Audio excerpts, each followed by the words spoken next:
Саламатсыздарбы, урматтуу кыргыз журтум. Кудайдын буйругу жок, курайдын башы сыңбайт дейт. Кудайдын буйругу менен кыргыз элинин башчысын шайлоо же тандап алуу турат. Ошо өзүмдүн талапкерлигим боюнча, анан бараткан багытым боюнча бир азыраак токтолуп өткүм келди.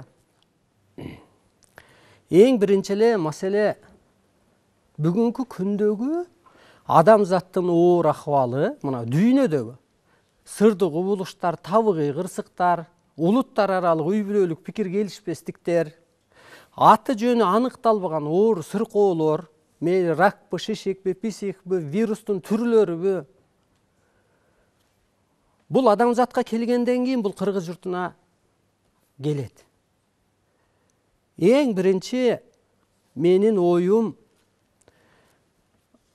оорулуу адамды деле биринчи причинасын издейт да. Андан кийин анан дабасын издейт. Кантип дарылайбыз деп. Ошол сымал кырсык ден соолугунан, мына азыр адамдардын ишинен, бактысынан, пикир келишпестиктен, малынан, мал пулунан, ичкилик, бала чакасынан, же ажырап атат, же турмушу бузулуп атат, байлыгынан, бийлигинен акыры өлүм болуп. Мына биз ушундан куткарып калышым керек. Мына мен өзүмдү куткаруучу деп санайм. Андан кутулуш үчүн эмне кылыш керек дегенде, адам жаралгандан бери тилоосу жок жаралган адам. Бос үйдү ойлоп тапкан эмес, темирди болгон эмес, техника болгон эмес. Ошол эволюцияларды басып өтүп, Ленин доору, Манас доору, пайгамбар доору, ошонун баары эволюция деп саналат. Эволюцияларды басып өтүп туруп, 21-кылымда адамдын гени жетилиптир. Бош жаткан кара куш мээси ишке түшүп баштады, күнбаш деп коет да кыргызда. Мисалга өсүмдүккө салыштырсак деле, жазда айдап коебуз, күздө гени жетилгенде же гүлдүн ароматы берилет, же түшүмүн берет. Ошол сымал азыр адам эволюция кылыш керек. Арбайлык, мына адамдык, арбайлык, инопланетан периштелик же кудайлык сыпатка калыптанбаса, адамдын анатомиясы күйүп кетет. Ошон үчүн вирусту, мына азыр ракты, шишикти жана башка ооруларга медицина, техника эч нерсе жардам бербей атканда ушул болуп атат. Эмне кылышыбыз керек дегенде, кыргыз элинин, ар бир улуттун, ар бир адамдын бул дүйнөгө бир жашоого жаралуу максаты бар. Билиш керек ошону. Мисалга, адамзатты бир адам катары элестетсек, боор канды тазалап бербесе, бөйрөк канды тазалап бербесе, адам өлүп кетет да. Ошол сыяктуу кыргыз ааламдан келген өкүл катары кыргыз элине ушу 21-кылымда ааламдан аян катары илим түшкөн. Философия, психология, анатомия адамзатты бириктирип калуу үчүн. Эгер ушу ашказан тамакты сиңирип бербесе, боор тазалабаса, адам өлүп кеткендей, кыргыз өз ордун аткарбагандыктан кырсыктап атат. Кыргыздын чыныгы кызматы бул адамзатты куткаруу. Мына өзүңүздөр күбө болуп атасыздар, азыр бир кандидаттар ар нерсени сүйлөп атат, ар нерсени убада кылып атат, реформа кылам, президентский же парламентский башкаруу кылам дейт. Башкаруудан кетип аткан жок азырчы. Кыргыздын жолун таппагандыктан, ордун билбегендиктен кетип атат. Ошондуктан кыргыз ааламдашууга алып өтөт адамзатты. Ааламдашуу түшүнүккө алып өтөт. Жана Алмамбет атам Кытайдан келип, Кытай тилин билип, жолун билип, менталитетин билгендей, кыргыз дагы ошо ааламдык түшүнүүгө, адамзатты арбайлык, улуулук сыпатка алып өтүүгө жоопкер жана жашоого жаралуу кызмат ошол.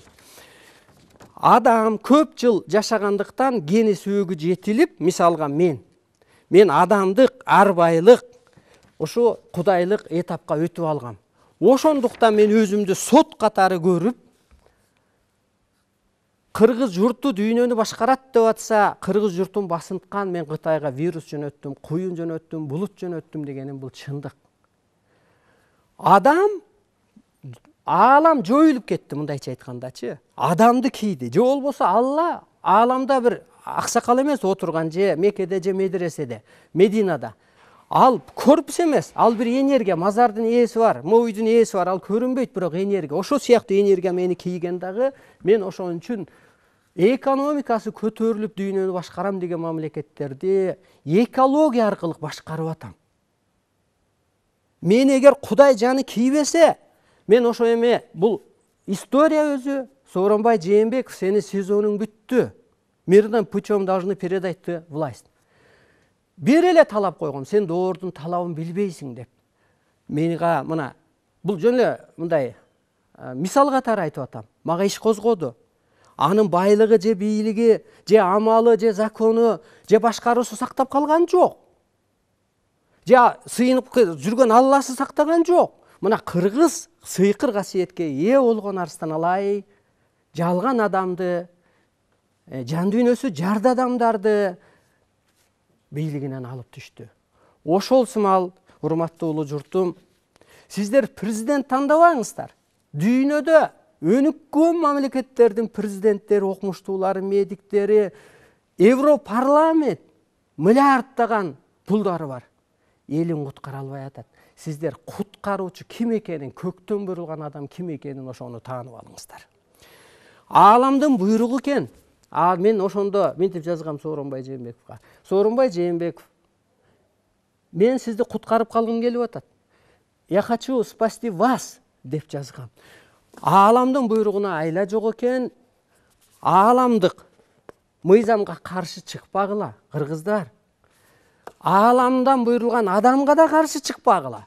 Бүгүн сиздерге мүмкүн күлкүлүү сезилип аткан менен, эртең мүмкүн мына эртең дүйнөнүн эли жол сурап келет менден. Мен буга жаралганыма да ыраазымын, кыргыз болгонума да ыраазымын.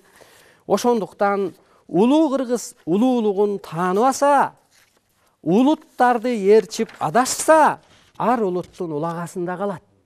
Мына бүгүнкү күндө сиздер улуулугуңуздарды билиңиздер. Улуу күчтүн ордун кыргыз гана аткара аларын, ошо Кудайдын, Арбайдын. Ошон үчүн жаралып келгенбиз. Ошондуктан мен Америкага шарт окугам. Америка табиатты коргоо үчүн күрөшүш керек. Орус эли адамзатты коргоо үчүн күрөшүш керек. Кытай эли ушу бут катары адамзатты майда түйшүктөн куткарат. Аны башкарып турган Аура деп коет. Кудай ордун, аалам ордун кыргыз гана аткарат деп. Ошондуктан улуу кыргыз улуу мыйзамды жаратпаса, адамзатты ортоңку жолго салбаса, тыйпыл болуп жоюлат. Мына улуу мыйзамды жастык, жараттык, адамзатты ортоңку жолго салып калышыбыз керек. Ошондо адамдын жан дүйнөсү өссө, мына улуу адамдар отурса, улуу маданият, улуу сөздөр болот. Ошол сымал адамзаттын жан дүйнөсү өссө, ошого жараша маданият болот. Ошого жараша саясат болот. Ниетиңе жараша күн көрөсүң дегендей, ошого жараша каражат болот. Ошого жараша коррупция токтойт. Мисалга мага бир тиындын кереги жок, бирөөнүн ырыскысынын кереги жок. Мисалга, ошол сыяктуу мен сыяктуу адам өскөндө коррупция өзүнөн өзү токтойт. Бүгүнкү күнгө чейин бийликтегилер айтып атпайбы, биз коррупция менен күрөшөбүз деп. Жок, коррупция менен күрөшпөй эле булар коррупция түзүп алган керек болсочу. Ошондуктан эң биринчи ааламдын талабы эмне деп атат дегенде, улуулукка калыптандырып калгыла деп атат. Кыргыз элинин жан дүйнөсү ошого даяр, ошондуктан улуулукка калыптандырып калгыла. Анан ааламдашууга, ааламдык түшүнүккө, улуулукка улуттарды сактап калгыла болуп атат да бүгүнкү күндө. Ошондуктан урматтуу улуу журтум, ааламдашуу келди. Ааламдын талабын биз аткарбаганга аргабыз жок. Ааламдан буйрулган Арстан Алайды тааныбаганга дагы аргабыз жок. Ана мени шайлап койгула дебейин, мен ааламдан шайлангам. Мени колдоп да койгула дебейм. Мен силерди колдоп, коргоп, аман алып калайын деп атам, өлүм сыноосунан, кырсык кыйынчылыктан. Сиздер чыныгы сөздөрдү мен сыяктуу сүйлөсөңүздөр, чыныгы иштерди ушул адам бул дүйнөгө жана ааламдан келет, ааламга кетет. Бул дүйнөгө кызматка гана келди. Ааламдашууну, улуулукту, Арбайдын ролун аткарганы. Чыныгы ишиңерди аткарсаңар, силерди чыныгы күчтөр сактайт. Ошондуктан чыныгы күчтөр сизди сакташ үчүн чындыкты сүйлөп, чындык үчүн добуш бериңиздер.